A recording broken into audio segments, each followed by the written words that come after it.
नमस्कार दोस्तों, मैं हूं जी.आर. चौधरी। मेरी YouTube क्लास में आपका तहे दिल से स्वागत है। आज की इस वीडियो में हम राजनीतिक विज्ञान के कुछ महत्वपूर्ण प्रश्न पढ़ेंगे जो विभिन्न परीक्षाओं में पूछे जा चुके हैं।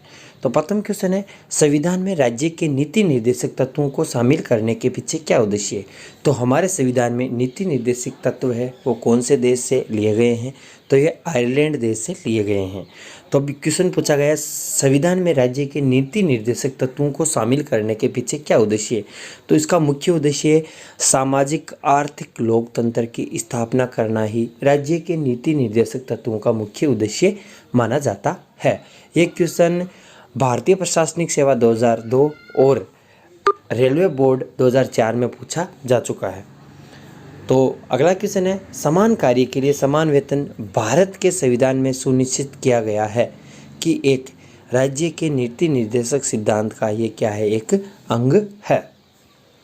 निम्नलिखित में से किस वर्ष संविधान में मूल कर्तव्यों को अंत स्थापित किया गया था?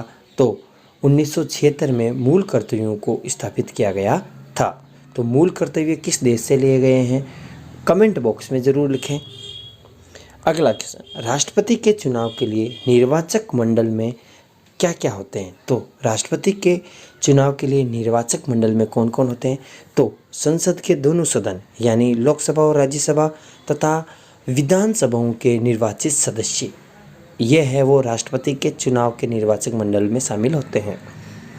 भारतीय संविधान के निम्नलिखित अनुच्छेदों में से कौन सा अनुच्छेद राज्य सरकार को ग्राम पंचायत को संगठित करने का निर्देश देता है?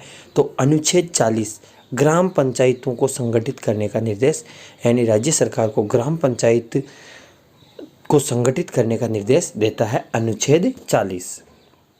मौलिक अधिकारों के अंतर्गत कौन सा अनुच्छेद बच्चों के शोषण से संबंधित है?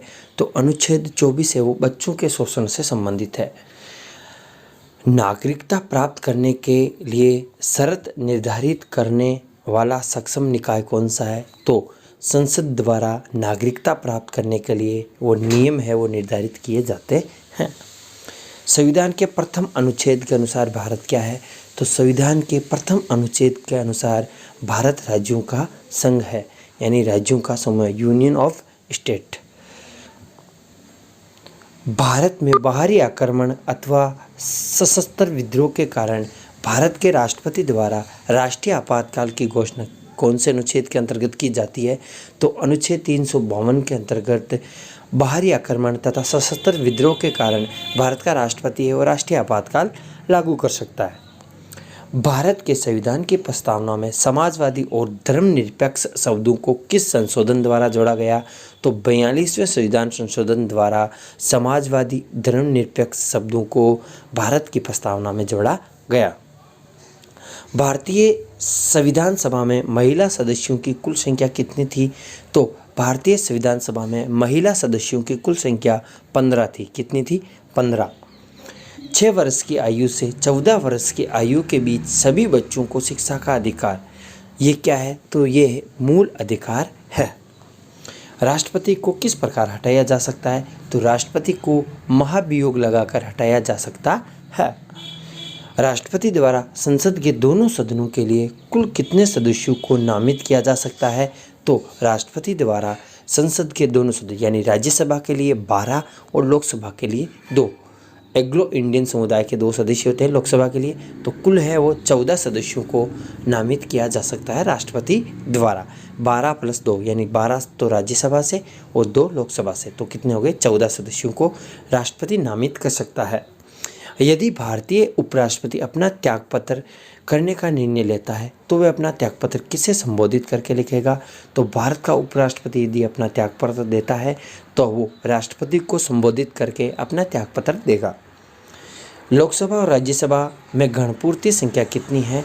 तो कोरम की संख्या है कुल सदस्य संख्या का 1/10 भाग। यदि लोकसभा की कुल सदस्य संख्या का 1/10 भाग, राज्यसभा की सदस्य संख्या का 1/10 भाग उपस्थित होना ही गणपूर्ति संख्या मानी जाती है।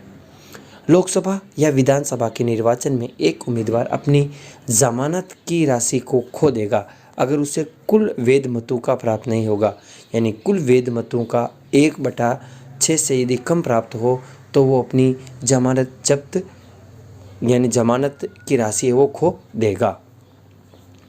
भारतीय संसद की लोक समिति के अध्यक्ष को कौन मनोनीत करता है? तो भारतीय संसद की लोक समिति के अध्यक्ष को लोकसभा अध्यक्ष मनोनीत करता है।